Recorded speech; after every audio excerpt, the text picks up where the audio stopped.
Listen, I don't know if y'all have seen some of the breakthroughs and how much progress they've made with the Titanic and different things.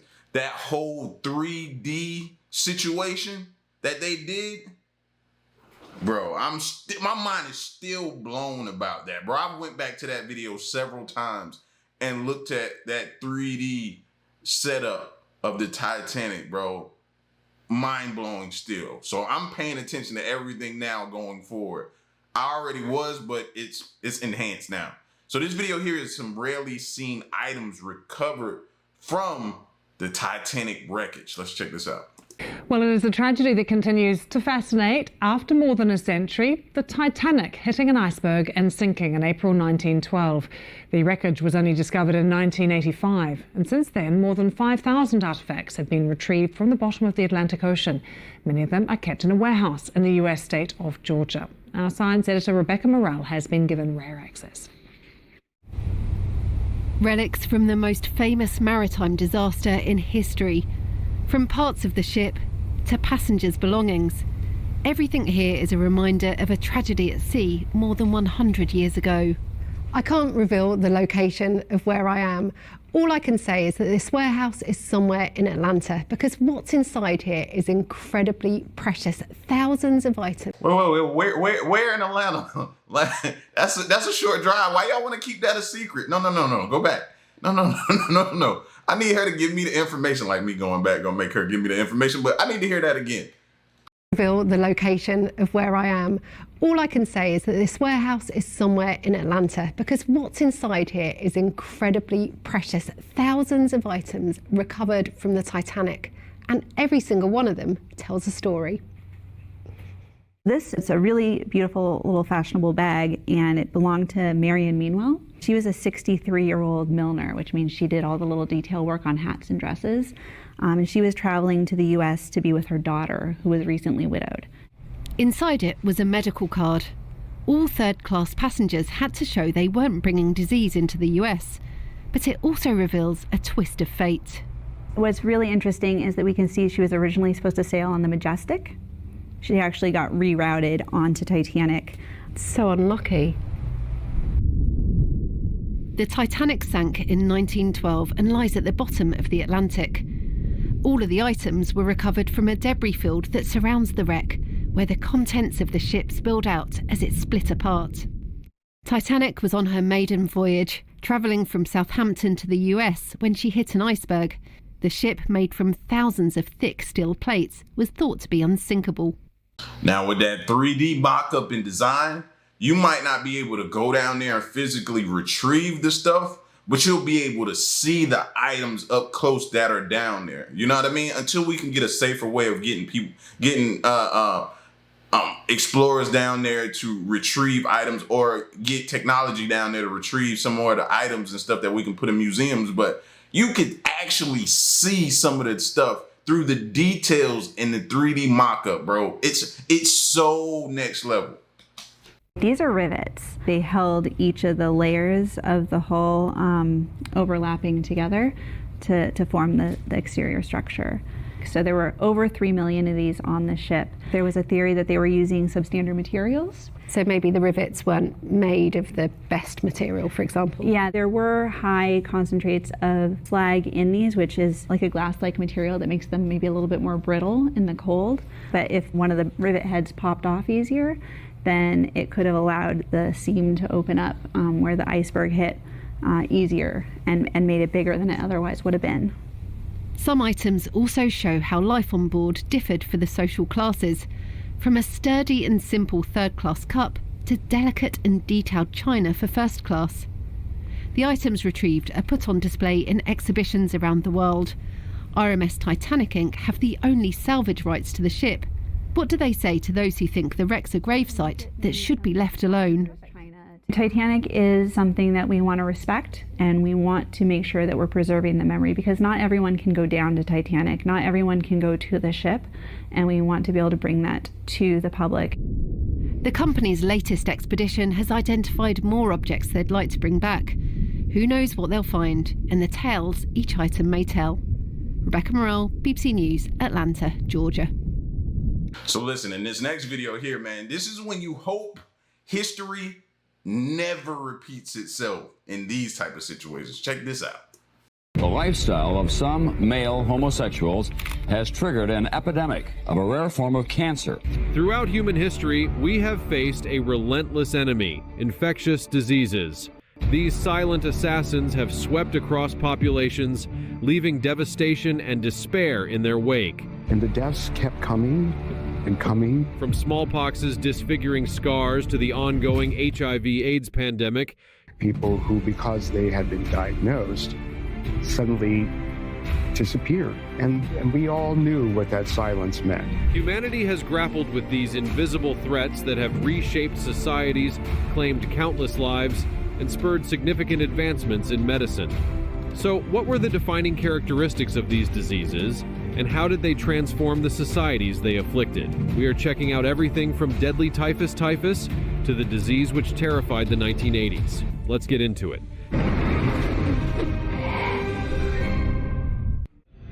Number 12, typhus. Typhus, a group of bacterial infections, has a dark and chilling history. Its name comes from the Greek word typhus, meaning smoky or hazy, reflecting the altered mental state experienced by those affected. The earliest recorded instance of typhus occurred during the Spanish siege of Granada in 1489. Survivors reported victims suffering from high fevers, widespread red rashes, and a severe descent into delirium. Gangrenous sores and the foul smell of decaying flesh were notable signs of the disease's brutal progression. During this siege, while only 3,000 Spanish soldiers perished in combat, a staggering 17,000 succumbed to typhus. From the 16th to the 19th centuries, typhus epidemics wreaked havoc across Europe with terrifying regularity. The disease's presence was especially severe during the English Civil War, the 30 Years' War, and the Napoleonic Wars. For instance, during the 30 Years' War, an estimated 8 million Germans died not from battle wounds, but from the combined effects of bubonic plague and typhus. Napoleon's disastrous retreat from Moscow in 1812 saw more French soldiers perish from typhus than from Russian forces. A significant misconception persisted among 19th century American physicians who mistakenly believed typhus and typhoid were simply variations of the same illness with differing severity. In reality, while both diseases share similar names, they are distinct. Typhus is transmitted by infected body lice, whereas typhoid is spread through contaminated food and affects the intestines. The confusion likely arose due to overlapping symptoms. Today, typhus is rare and mostly affects populations experiencing severe overcrowding and poor sanitation, conditions that facilitate the spread of lice-borne bacteria. Number 11. HIV/AIDS. HIV, the virus responsible for AIDS, carries a complex and painful history marked by fear and stigma. Scientists trace its origins to primates in Africa, where it crossed over to humans in the early 20th century and spread silently for decades before its severe consequences became apparent. Although HIV reached the United States around 1970, its presence remained largely unnoticed until the early 1980s. In 1981, the Centers for Disease Control and Prevention, CDC, published a startling report detailing 5 previously healthy homosexual men who developed pneumocystis pneumonia, a rare and severe infection caused by the fungus Pneumocystis jirovecii. This type of pneumonia is extremely rare in people with healthy immune systems, causing alarm within the medical community. In 1982, the New York Times published a groundbreaking article about this new and alarming immune system disorder, which had already affected 335 individuals and resulted in 136 deaths. The disease initially appeared to primarily affect homosexual men, leading to its cruel nickname, gay cancer. Even though the CDC identified all major routes of HIV transmission by 1983, misconceptions persisted, with many erroneously believing AIDS was exclusively a gay disease. The term AIDS, acquired immune deficiency syndrome, was officially adopted by the CDC in September 1982. By the end of that year, cases had been reported across various European countries. The HIV/AIDS pandemic has since evolved into a global crisis, with over 70 million people infected and an estimated 35 million deaths since the pandemic began. Number 10. I remember, bro. I remember hearing about that. I remember how it scared people, how it shook the country and all the country, bro. I just remember like people not knowing what was about to happen or what could happen or how you could get it. It was so many different stories out there. It was such a scary time. Now you barely even hear about it. It's still present. Don't get me wrong. It's still very present, but you don't even hear about it. And I think the fact that Magic Johnson walks around the way he does, like, makes people not pay attention to it as much but it's still active, bro. Don't get it twisted. Cholera's early outbreaks. Cholera, a severe infectious disease, is caused by the bacterium Vibrio cholerae. This pathogen thrives in warm, slightly salty waters such as estuaries and coastal regions. Infection typically occurs through the consumption of contaminated food or water, particularly raw or undercooked shellfish. The destructive effects of cholera stem from a potent toxin produced by the bacteria. This toxin disrupts the intestines, causing them to release large amounts of water, which leads to severe diarrhea and rapid dehydration due to fluid and electrolyte loss. A single bout of diarrhea can cause a million-fold increase in the bacteria's environmental presence.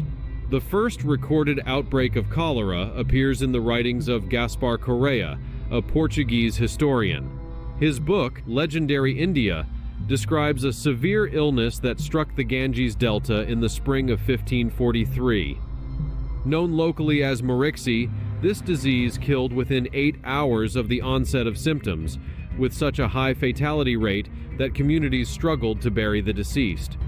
Over the centuries, cholera outbreaks were reported along India's west coast, with accounts from Portuguese, Dutch, French, and British sources. The initial global cholera pandemic began in 1817, traced to contaminated rice in Jessore, India. The disease, spreading along established European trade routes, quickly moved through India, Myanmar, and Sri Lanka. By 1820, cholera had reached the Philippines and Thailand, and Indonesia, where it claimed over 100,000 lives on Java. Infected individuals carried the disease to China in 1820 and Japan 2 years later. Cholera also spread to Oman via British troops stationed in India, eventually reaching the Persian Gulf region. Europe faced outbreaks in Turkey, Syria, and southern Russia, with the first pandemic eventually receding after 6 years, possibly due to the harsh winter of 1823 to 1824, reducing bacteria survival in water sources. Despite this, cholera's impact persisted with further pandemics in Africa and the Americas. Today, cholera remains a serious concern, with around 4 million cases and over 100,000 deaths reported each year. Number 9. Leprosy's historical legacy. Leprosy often seems like a disease of ancient history, but it has left a profound mark on human experience. The earliest evidence of leprosy is found in a 4,000-year-old skeleton discovered in India. Biblical texts and other significant religious writings mention leprosy, confirming its long history. Yet, leprosy is not merely a historical curiosity. It continues to be a significant health issue, with around 200,000 new cases diagnosed annually. Much of our current understanding of leprosy is rooted in its history in medieval Europe, though likely originating in the Indian subcontinent. By the 13th century, Europe was grappling with widespread cases, with estimates of up to 19,000 leprosy hospitals across the continent. Trade routes and military movements are believed to have facilitated the disease's westward spread. A notable figure from this era is Baldwin IV, king of Jerusalem in the 12th century, who suffered from leprosy. Leprosy, if untreated, can cause severe physical damage. It affects nerves, the respiratory tract, skin, and eyes. Nerve damage can result in a loss of sensation, particularly to pain, leading to injuries and infections that go unnoticed, which may cause the loss of extremities. Muscle weakness and vision impairment are other possible outcomes. The stigma and fear associated with leprosy are remnants of an era when the disease was untreatable and poorly understood. Those diagnosed were often isolated in sanatoriums, many of which still exist today. The understanding of leprosy underwent a significant change in 1873 when Norwegian physician Gerhard Armauer Hansen discovered Mycobacterium leprae, the bacterium responsible for leprosy. This discovery led to a better understanding of the disease's transmission and the development of effective treatments. Today, leprosy is curable, and it is known that it is not highly contagious. Despite this, many individuals receive a late diagnosis, which can lead to disabilities. Leprosy remains one of the leading causes of preventable disability worldwide. Number 8. The impact of malaria. Malaria is a grave mosquito-borne illness caused by parasites that enter the bloodstream and wreak havoc. It is considered one of the most severe diseases ever recorded. The illness often presents with flu-like symptoms that can incapacitate sufferers. In 2016, malaria infected over 200 million people and resulted in nearly 500,000 deaths. The disease's historical impact is profound, with theories suggesting it might have played a role in the death of Alexander the Great, emphasizing its historical and lethal significance. Malaria's story also involves significant socio-economic consequences. In pre-Columbian America, there was no record of malaria, making the arrival of this disease particularly catastrophic for native populations who had no natural immunity. The disease's impact led European settlers to turn to Africa for labor. Africans, who had developed some resistance to malaria through exposure, were seen as more suitable for the challenging conditions on plantations in the American South. As malaria devastated Native American communities, Africans were increasingly forced into slavery to meet labor demands. Years later, malaria remained a persistent problem in the southeastern United States. During the Great Depression, the disease saw a resurgence, prompting significant public health concerns. In response, the United States Public Health Service created the Office of Malaria Control in War Areas in 1942, which was based in Atlanta. This office eventually evolved into the Centers for Disease Control and Prevention, CDC, in 1946.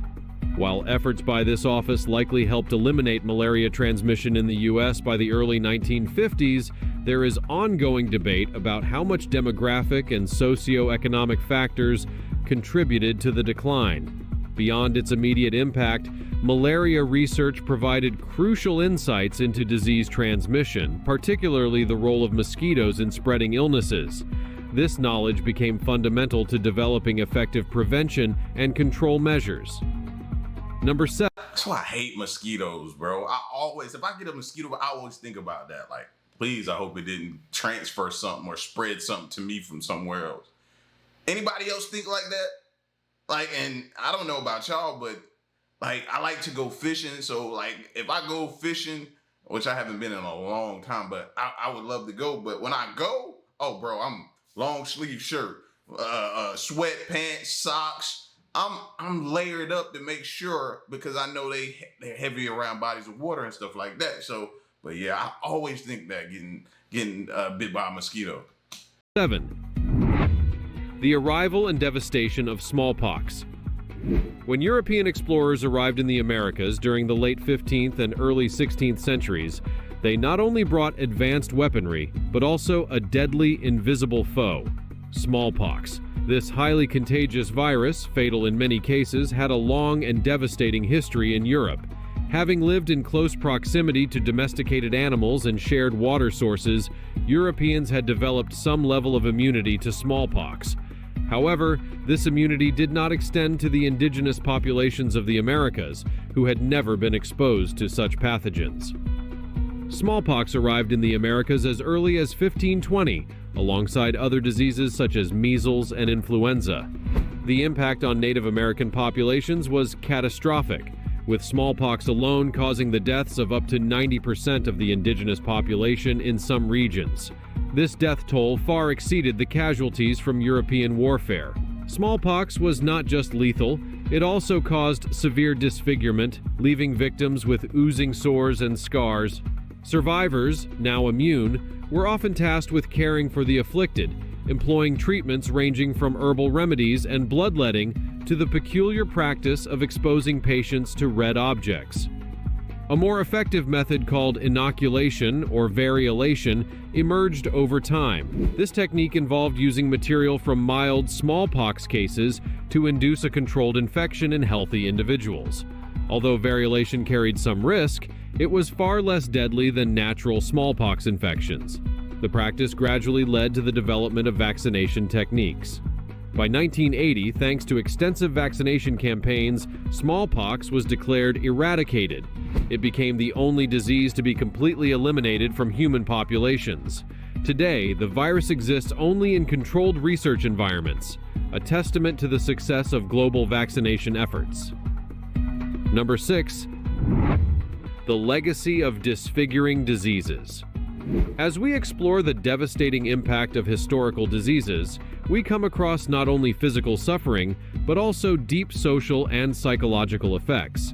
The image of a person disfigured by disease, such as syphilis, highlights the brutal reality faced by those with untreated conditions. Syphilis, a bacterial infection, can cause severe damage in its later stages if not treated.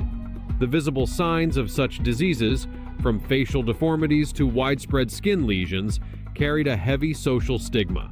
Living with such conditions in the past meant enduring immense physical pain and social isolation. The societal perceptions of these diseases often dehumanized and marginalized individuals, making their suffering even more profound. In times before effective treatments, people with these visible conditions were often ostracized and treated with suspicion. This historical context raises important questions about how diseases have shaped social attitudes and perceptions of those afflicted. How did these conditions redefine societal views and treatment of individuals with visible, disfiguring illnesses? These diseases did more than cause physical harm. They altered the way affected individuals were perceived and treated by their communities. Time for the fancy topic. A newly discovered disease has left scientists around the world in a state of alarm. The illness, which causes severe deformities in the skull and facial features, was first identified in a remote village. Patients develop large, bony growths that distort their faces beyond recognition, giving them a grotesque appearance.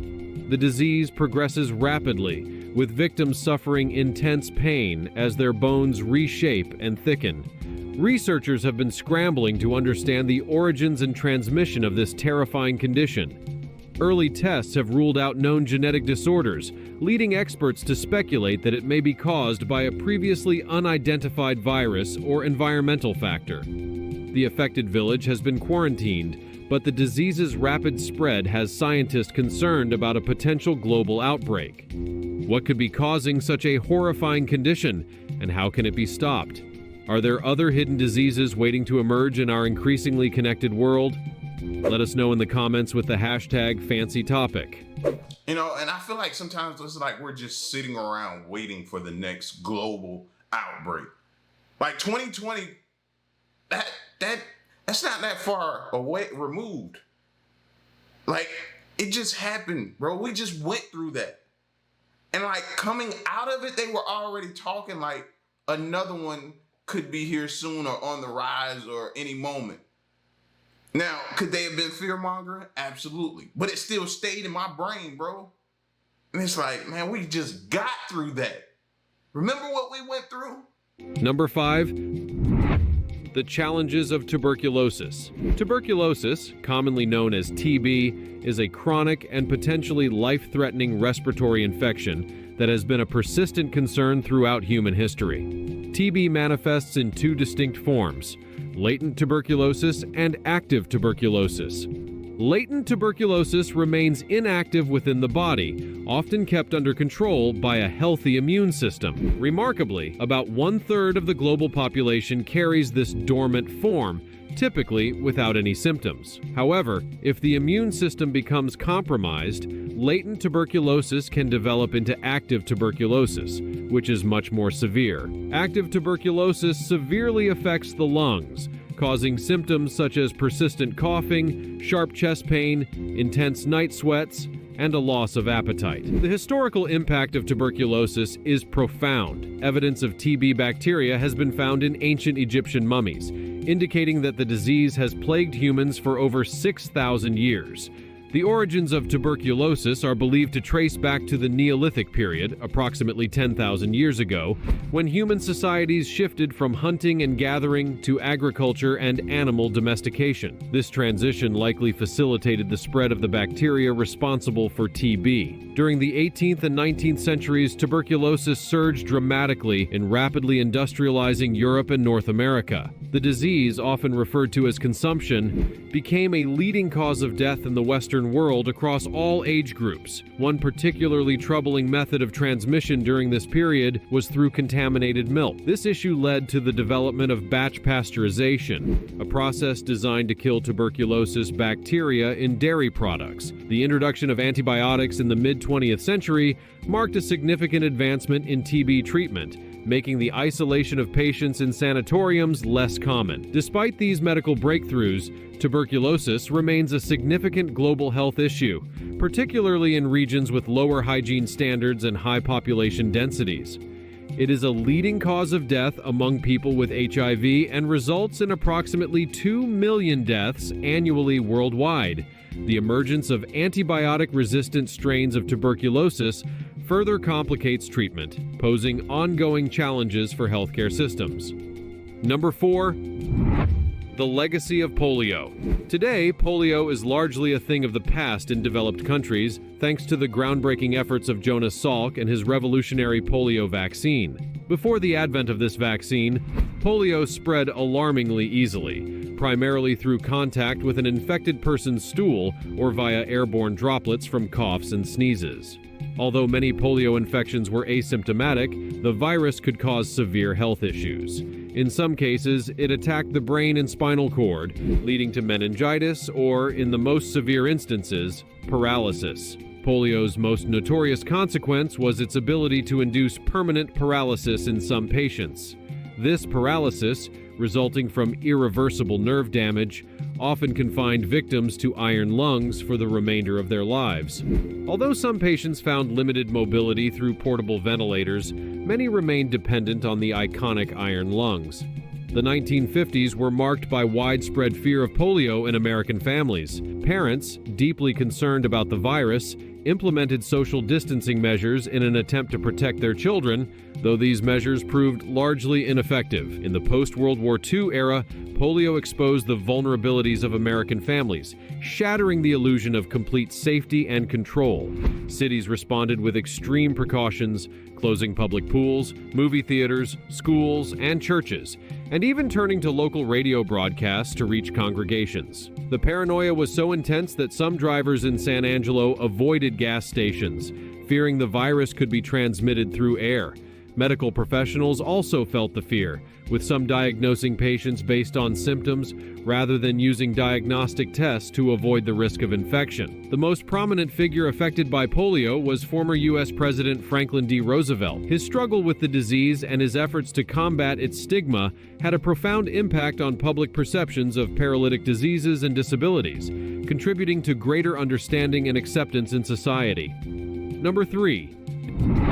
The impact of Ebola. Ebola, a virus that emerged prominently in the late 1970s, has become infamous for its extreme severity and capacity to spread fear. Initially known as Ebola hemorrhagic fever, this virus devastates humans and primates by causing severe internal and external bleeding. Symptoms can appear agonizingly slow, emerging from several days to a few weeks after exposure. Initially, the disease mimics a severe flu, presenting with a sore throat, debilitating muscle pain, and relentless bouts of nausea and diarrhea. As the virus progresses, the situation worsens dramatically, leading to uncontrollable bleeding from both internal and external sources. The deadliness of Ebola varies by strain, but it is universally regarded as highly lethal. On average, nearly 50% of those infected succumb to the disease, with some strains exhibiting a mortality rate approaching 90%. The most catastrophic Ebola outbreak occurred in West Africa in March 2014, where the epidemic was unprecedented, causing a death toll 5 times greater than all prior outbreaks combined. The virus spread beyond Africa, with cases reported in the United States and several European nations, including the UK, France, Germany, and Spain. It was only in 2016 that the global community managed to bring the outbreak under control and achieve full containment. During the 2014 outbreak, the rapid spread of Ebola exposed significant weaknesses in global health infrastructure and response systems. International medical teams faced immense challenges in managing the epidemic due to the virus's high transmissibility and the often inadequate healthcare facilities in affected regions. The outbreak also highlighted the importance of early detection and robust response mechanisms. In response, there were major advances in Ebola research and public health practices. For instance, the development and deployment of vaccines, such as the RVSV-ZBOV vaccine, played a crucial role in controlling the outbreak. Furthermore, the epidemic prompted the establishment of better surveillance systems and international cooperation to improve outbreak response. The World Health Organization, WHO, and other global health bodies implemented stricter protocols for monitoring and managing outbreaks. The Ebola crisis also spurred discussions about the importance of investing in healthcare infrastructure in vulnerable regions to better prepare for future epidemics. The lessons learned from this outbreak continue to shape global health policies and emergency preparedness strategies, ensuring a more coordinated and effective response to similar crises in the future. Number 2.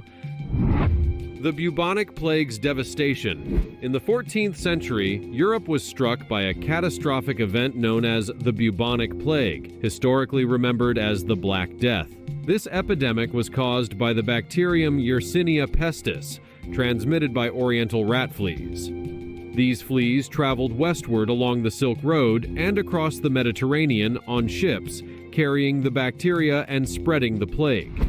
The burgeoning trade and commerce in Europe unintentionally facilitated the spread of this deadly pathogen. The disease, named after the Latin word bubo for swollen lymph nodes, began with fever and severe sweating, progressing to painful blackish-blue boils in the groin. If untreated, these boils could become infected and release toxins, leading to a gruesome death. Even attempts to lance the buboes could result in fatal consequences by spreading the bacteria through the air. The bubonic plague had a staggering mortality rate, killing over 70% of those infected. It devastated Europe, reducing the population by approximately 200 million people, and halting the economic and social structures of the time. The plague's impact was profound, contributing to the collapse of the feudal system and diminishing the power of the church. Many priests died from tending to the sick, while others abandoned their duties out of fear. Amidst this crisis, people lacked scientific knowledge of the disease, leading to desperate and often erroneous explanations. Many believed the Black Death was a divine punishment for sins, fueling religious fervor and leading to the persecution of minority groups like Jews, who were falsely blamed and killed in large numbers. The impact of the plague... And it's interesting, he was like, a lot of people lack knowledge of what's going on with these situations, right? That's true. But they keep it from us. So by the time it hits us, it's like, bro, we're thinking of the worst case possibilities. We're scared. They've invoked so much fear. The news don't help it. It don't make it no better. We're constantly seeing it. It's just, it causes widespread like pandemonium, bro. Again, think back to 2020. Plague extended beyond immediate health consequences. It disrupted trade routes and caused labor shortages, which led to a rise in wages and improved living conditions for the peasantry in some regions. In response to the crisis, Europe saw the emergence of quarantine measures. Ships arriving in ports were often isolated for 40 days, a practice known as quarantina, from which the term quarantine derives. Despite the advent of antibiotics, the bubonic plague remains a chilling memory of one of history's most horrific and destructive diseases. Modern epidemiologists study the plague to understand its spread and impact, hoping to prevent similar outbreaks in the future. The lessons learned from the Black Death continue to shape public health responses and our understanding of disease management. Number 1, the Spanish flu's toll. In 1918, the world faced a monstrous flu strain that became known as the Spanish flu, marking one of history's deadliest pandemics. This ruthless virus infected an estimated 500 million people globally, spreading with alarming speed across continents. The flu targeted the respiratory system, causing severe breathing difficulties. Its highly contagious nature meant that even a single cough, sneeze, or spoken word could transmit the virus to others. The virus also lingered on surfaces, waiting to infect anyone who touched them. Although this virulent strain was called the Spanish flu due to its severe impact on Spain, it did not originate there. Spain had an open press that reported on the outbreak from Madrid in May 1918, while wartime censorship in other countries suppressed news of the flu. This led many to incorrectly believe the virus came from Spain. The flu had a severe impact on World War I, affecting young, healthy soldiers and resulting in more American deaths than on the battlefront itself. The United States Navy saw 40% of its personnel succumb to the virus, and the Army faced similar high infection rates. The Spanish flu's effects were felt across both military and civilian sectors, significantly influencing the course of the war by weakening troops and medical services. Public health systems were overwhelmed, and many cities experienced shortages of medical supplies and hospital beds.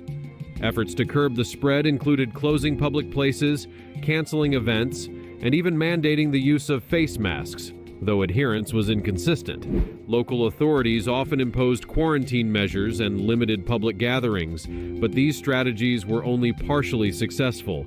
In some cities, the death rate was so high that funeral homes struggled to keep up with the number of bodies.